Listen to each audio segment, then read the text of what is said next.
Hello बच्चों, कैसे हैं आप लोग। आशा करती हूँ कि आप सभी अच्छे होंगे। बच्चों, शुरू करते हैं आज का अध्याय। वर्ण विचार, फोनोलॉजी। बच्चों, भाषा में ध्वनि का मुख्य स्थान होता है, परंतु हमारी मुख से निकली हर ध्वनि भाषा नहीं होती। भाषा के अंतर्गत केवल सार्थक ध्वनियाँ ही होती हैं।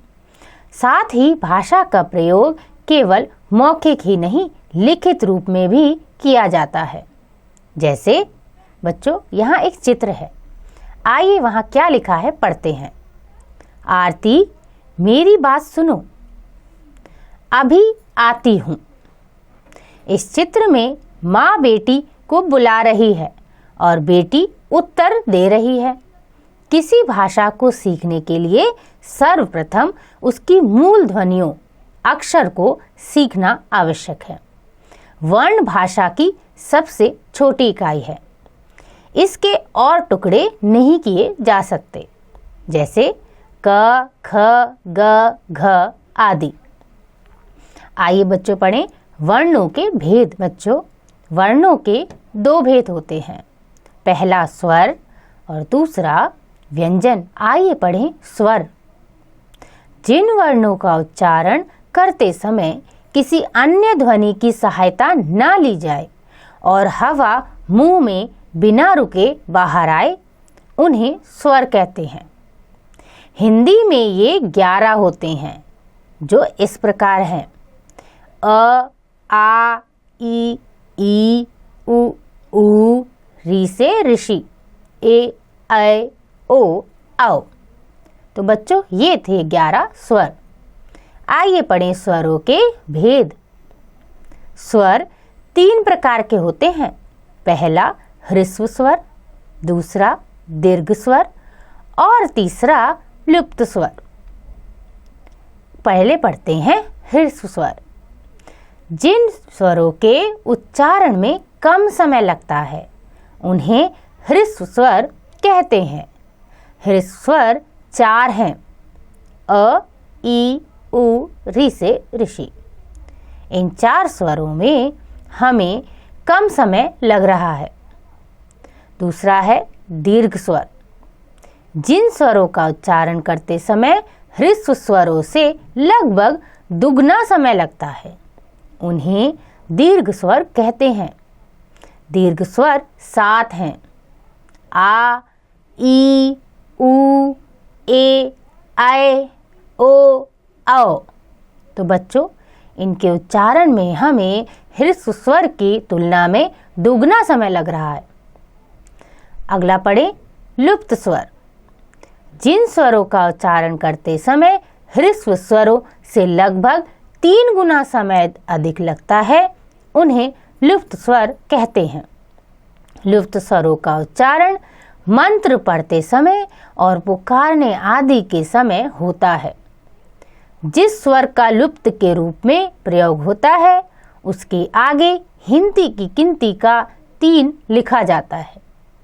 इसका अर्थ है कि उसको ह्रस्व स्वर से 3 गुना समय लगाकर बोलना चाहिए।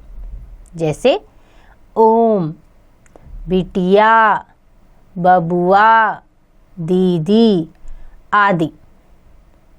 आइए बच्चों पढ़ते हैं स्वरों की मात्राएं। स्वरों के चिन्ह निश्चित हैं। इन चिन्हों को मात्रा कहते हैं। व्यंजनों को बोलने में और शब्द बनाने में मात्राओं का प्रयोग किया जाता है। स्वर और उनकी मात्राएं इस प्रकार हैं। बच्चों, पढ़ते हैं स्वर और उनकी मात्राएं। पहला स्वर अ। आ की कोई मात्रा नहीं होती। आ की मात्रा है आ। ई, ई, उ, ऊ, री से ऋषि, री, ए, ओ, औ। तो बच्चों, ये थी स्वरों की मात्राएं। आइए पढ़ें व्यंजन। जिन वर्णों का उच्चारण करते समय स्वर की सहायता ली जाती है और हवा कंठ से निकलकर मुंह में रुककर बाहर आती है, उन्हें व्यंजन कहते हैं। तो बच्चों, व्यंजन का जब हम उच्चारण करते हैं तो हमें स्वरों की सहायता लेनी पड़ती है। आइए पढ़ें व्यंजन के भेद। व्यंजन 3 प्रकार के होते हैं। पहला स्पर्श व्यंजन, दूसरा अंतस्थ व्यंजन तथा तीसरा ऊष्म व्यंजन। पहला पढ़ते हैं स्पर्श व्यंजन। जिन व्यंजनों का उच्चारण करते समय हवा कंठ, तालु, मूर्धा, दांत या ओंठों का स्पर्श करके मुख से बाहर निकलती है, उन्हें स्पर्श व्यंजन कहते हैं। व्यंजनों का उच्चारण स्वरों की सहायता से होता है। स्पर्श व्यंजन निम्नलिखित हैं। क वर्ग क, ख, ग, घ, ण। च वर्ग च, छ, ज, झ, ञ। ट वर्ग ट, ठ, ड, ढ, ण, ड, ढ। त वर्ग त, थ, द, ध, न। और प वर्ग प, फ, ब, भ, म। तो बच्चों, ये थे स्पर्श व्यंजन। आइए बच्चों पढ़ते हैं अंतस्थ व्यंजन। जिन व्यंजनों का उच्चारण स्वरों और व्यंजनों के मध्य का होता है, उन्हें अंतस्थ व्यंजन कहते हैं। अंतस्थ व्यंजन 4 हैं। य, र, ल, व। आगे है ऊष्म व्यंजन। जिन व्यंजनों का उच्चारण करते समय हवा मुंह में टकराकर ऊष्मा, गर्मी पैदा करती है, उन्हें ऊष्म व्यंजन कहते हैं। ऊष्म व्यंजन 4 हैं। श, श, स, ह। आइए बच्चों पढ़े अगला अयोगवाह।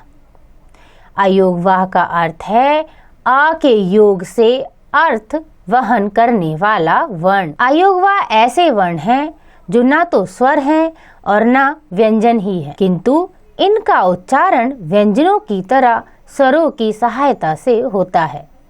अंतर केवल इतना है कि व्यंजनों के उच्चारण के बाद स्वर आता है, जबकि अयोगवाह के उच्चारण के पूर्व स्वर आता है। अयोगवाह 2 हैं। पहला अनुस्वार और दूसरा विसर्ग।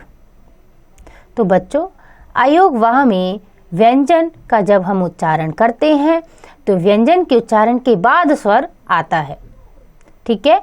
लेकिन जब हम अयोगवाह का उच्चारण करते हैं तो स्वर पहले आता है। तो अयोगवाह में पहला है अनुस्वार। अनुस्वार का चिन्ह बिंदु अंग है। इसका प्रयोग स्वरों और व्यंजनों के ऊपर बिंदु के रूप में किया जाता है, जैसे मंगल, आरंभ, अंत, पंडित आदि। दूसरा है विसर्ग। विसर्ग का चिन्ह अह है। इसका प्रयोग वर्ण के आगे होता है, जैसे प्रातः, अतः, पुनः आदि। विसर्ग का उच्चारण ह की तरह होता है। आइए बच्चों पढ़ें अनुनासिक। जो स्वर मुख और नाक से बोले जाते हैं, उन्हें अनुनासिक कहते हैं।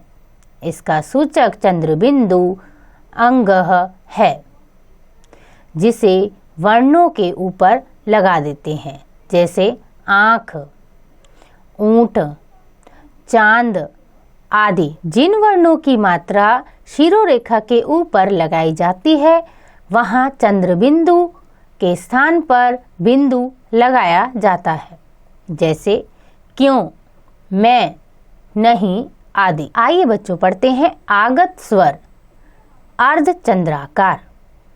अंग्रेजी भाषा के बहुत से शब्द हिंदी में आए हैं और वे हिंदी की प्रकृति में घुल मिल गए हैं, जैसे internet, website, chip, mobile, cigarette, pencil, chocolate आदि। अंग्रेजी भाषा के कुछ शब्द ऐसे हैं जिनके उच्चारित रूप को लिखित रूप प्रदान करने में परेशानी होती है। उदाहरण कॉलेज। इस शब्द को ना तो हम कॉलेज लिख सकते हैं और ना ही कॉलेज। अतः इस प्रकार के उच्चारण को स्पष्ट करने के लिए हिंदी में एक अतिरिक्त चिन्ह का विकसित किया गया है। इसे अर्धचंद्राकार कहते हैं। इसका उच्चारण आ और ओ स्वर के बीच की ध्वनि का उच्चारण होता है, यानी कि आगत शब्दों के शुद्ध उच्चारण तथा लेखन के लिए हमने आ ध्वनि बना ली है। उदाहरण: कॉफी काफी, hall hall, horse horse, colony colony, block block, doctor doctor, ball बाल, हॉस्पिटल हॉस्पिटल, हॉकी हॉकी। तो बच्चों, ये थे आगत स्वर के उदाहरण। आइए बच्चों पढ़ते हैं अर्धचंद्राकार का प्रयोग। शाब्दिक स्तर पर अर्धचंद्राकार का प्रयोग अवश्य करना चाहिए, क्योंकि अर्धचंद्राकार के बिना वे शब्द हिंदी में बिल्कुल भिन्न अर्थ प्रकट करते हैं। जैसे बाल गेंद, बाल सिर के बाल, काफी पेय पदार्थ, काफी पर्याप्त, हाल बड़ा कमरा, हाल तबीयत, चाक खड़िया, चाक कुम्हार का चाक, काल बातचीत करना बुलाना, काल समय, डाल गुड़िया, डाल टहनी, डाली डालना। बच्चों, वाक्य के स्तर पर इस चिन्ह की उतनी उपयोगिता नहीं है जितनी शब्द के स्तर पर, क्योंकि वाक्य के संदर्भ से ही ज्ञात हो जाता है कि किस शब्द का अर्थ है। जैसे इतना चावल मेरे लिए काफी है। काफी तो बिल्कुल ठंडी थी। मेरी नई बाल लाल रंग की है। आजकल मेरे बाल बहुत झड़ रहे हैं। तो बच्चों, यहाँ पर काफी और कॉफी, बाल और बॉल में फर्क है। दोनों के वाक्यों में फर्क है। बच्चों, ये थे अर्धचंद्राकार के प्रयोग। आइए पढ़ते हैं संयुक्ताक्षर।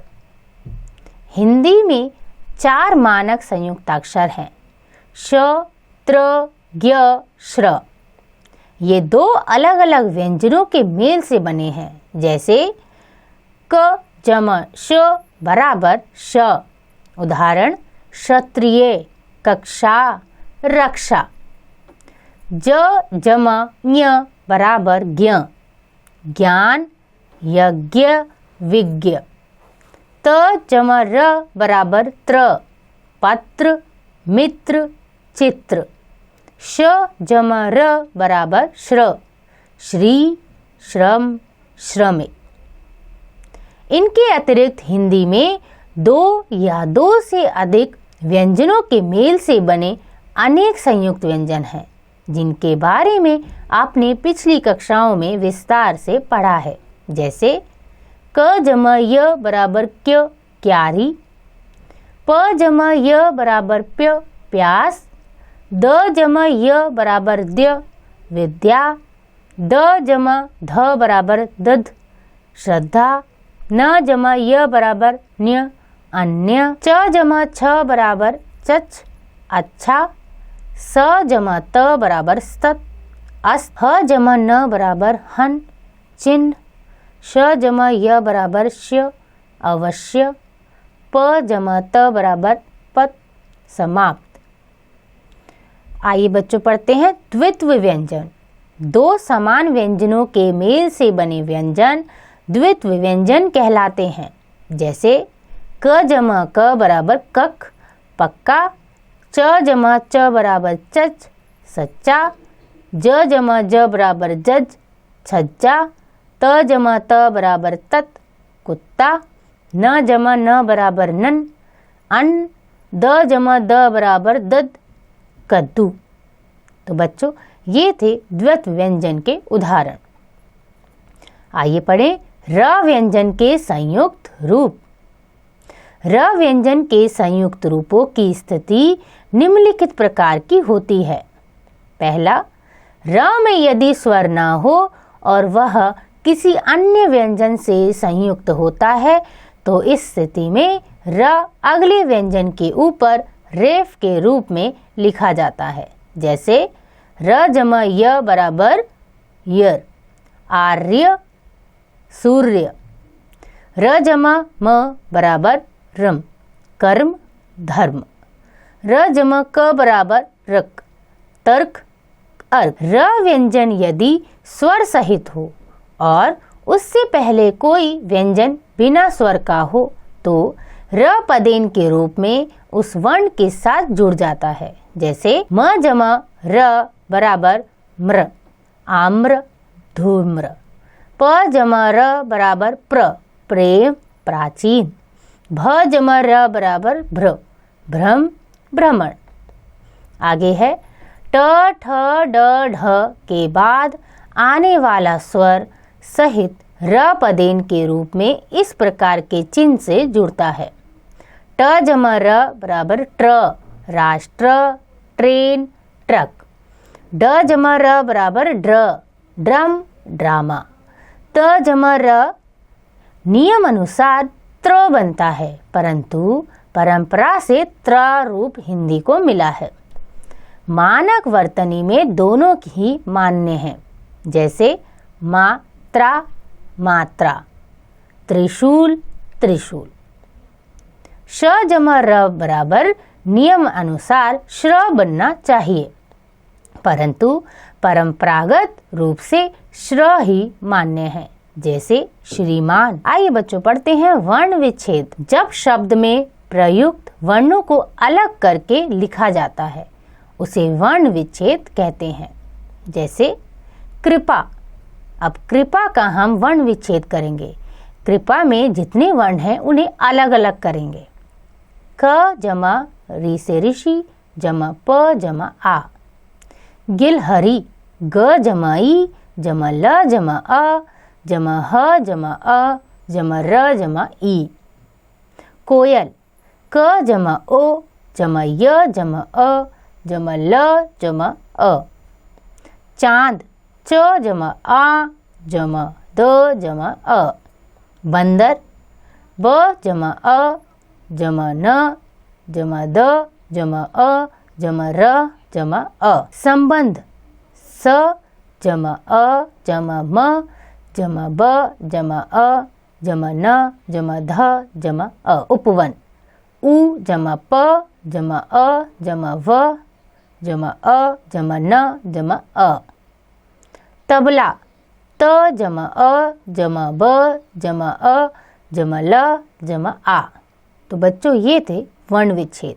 हमने शब्दों को अलग अलग किया, यानी शब्द में जितने आए वर्ण थे उनको अलग अलग करके लिखा। आपने सीखा वर्ण भाषा की सबसे छोटी इकाई है जिसके और टुकड़े नहीं किए जा सकते। वर्णों के क्रमबद्ध समूह को वर्णमाला कहते हैं। वर्ण के दो भेद होते हैं, स्वर व्यंजन। स्वर के तीन भेद होते हैं, ह्रस्व दीर्घ और लुप्त स्वर। व्यंजन के मुख्य तीन भेद होते हैं, स्पर्श व्यंजन, अंतस्थ व्यंजन और ऊष्म व्यंजन। जब शब्द में प्रयुक्त वर्णों को अलग अलग करके लिखा जाता है उसे वर्ण विच्छेद कहते हैं। बच्चों आशा करती हूँ कि आपको यह अध्याय समझ आ गया होगा। इसका अभ्यास आप स्वयं कीजिएगा।